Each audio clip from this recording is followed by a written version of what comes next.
Hello, everyone. Scott Hache here, and this is the Network Marketing Mentors Show. And today we have a special guest here, Bob Doran. Now, Bob's been in the industry for just a little under 3 years, and he's been a businessman for about 30. And he is now making over 7 figures of income coming in right now. And of course, this year alone, he is actually on track to make over 7 figures this year alone. So, Bob, welcome to the show. We're excited to have you here today. Hey, thanks for having me, Scott, on the Mentor Show. I'm real excited and honored to be a guest today. Great. Now, Bob, everybody's kind of excited to hear, how do you take 30 years of business experience and make over $1 million in network marketing in just 3 years? Scott, that's a great question. I think it comes down to work ethic. I started out in business at the relatively ripe age of around 14 or 15, selling cable TV. Progressed after high school. My father passed away when I was a year old, so being the oldest son in an Italian household, I got my tail right out there and started work, and I got into the real estate business right after high school, and started buying and selling real estate, helping people buy homes. But I really dug into buying properties, fixing them up, renting them out, flipping them. And then that market in '89, when the rates went up to 18 or 20%, kind of chopped me up and spit me out, right? You couldn't move when the rates were like that. So I got thrown into the advertising marketing world. And after a few years being in that, kind of identified a niche. And my wife and I in '99 started a publication called House and Home Magazine, which we built up to about 500,000 readerships in about 3 states. But again, things out of our control. The 2008 Great Recession came along, and we got to the point where we were actually a couple months away from running out of cash flow. The cash flow just wasn't there to sustain the business. And if it wasn't for 2 of my major competitors going out of business, that's where we would have been. So I knew at that point, Scott, that I needed a safety net. And that's when I started looking. I started looking at business opportunities, franchises, and wondering, where am I going to find the time? I'm still running the magazine. Things bounce back because of them competitors going out of business. But, I still had a full-time, ate to faint situation. And where am I going to fit in another business?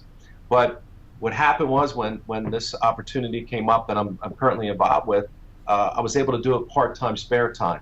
But to answer your question in a nutshell, I think it comes down to work ethic.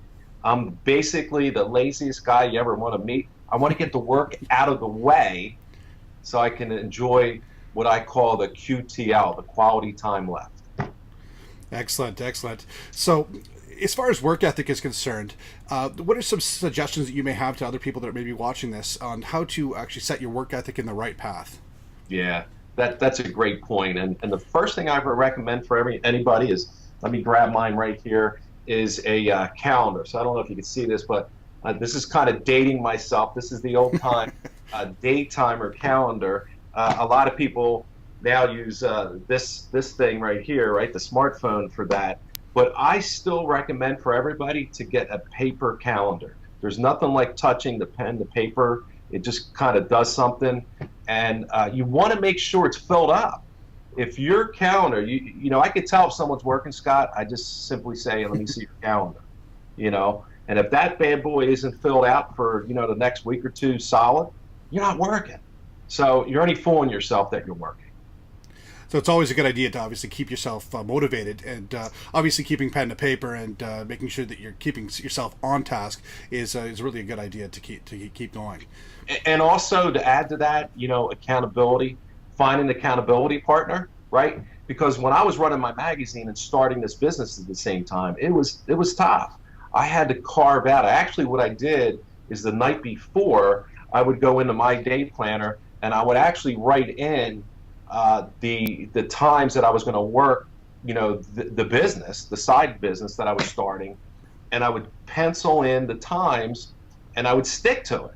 So I would carve out 15-minute chunks of time, half an hour, 45-minute chunks of time where I was able to put it in there. And if I had to move it, if a fire came up in the magazine career that I was in, I would make sure that I either did it later that day or added it to the following day. So I didn't, I held myself accountable, and I had an accountability partner that would make sure I stayed in there and did the work. Because if you do the work, it'll happen. Most people, they get involved in a home-based business, a side business, and a couple weeks in, they push it off. Oh, I'll get to it Friday. Well, Friday comes, the dog has to go to the vet, right? The kid has to go to the doctors, the soccer game, the recital practice comes up. Life gets in the way. So, you got to work this business every single day. And if for some reason you can't work it, you better think about it. Absolutely. Now, Bob, you say that that you always put it in your calendar, and you want to make sure that you write off specific time. Now, I like myself. I know I'm always like this. That maybe I'll put it off till tomorrow. I have to make an extra few phone calls. I just don't want to do it right now. So obviously, what you're saying is you got to make that time available for yourself to be able to do that. Now, just out of curiosity, how long did you work your business part time before you actually considered yourself full time in your business? Yeah, well, like I said, I was running the magazine business, and we were managing about 28 people in that business. So, listen, I know everybody out there watching this too is busy with their lives. We all have busy. I have a gal right across the street that's in our business now, and she's the mother of four. I think she was way busier than I was running a magazine, and then helping her husband run his chiropractic center. Big chiropractic center and handle. So she's got a lot on her plate. Everybody's got a lot on her plate, and you gotta carve out that time. You gotta hold yourself accountable to get things done. And like I said, I would actually add it to the next day if for some reason I couldn't get to it, that day, or I wouldn't go to sleep until I got it done.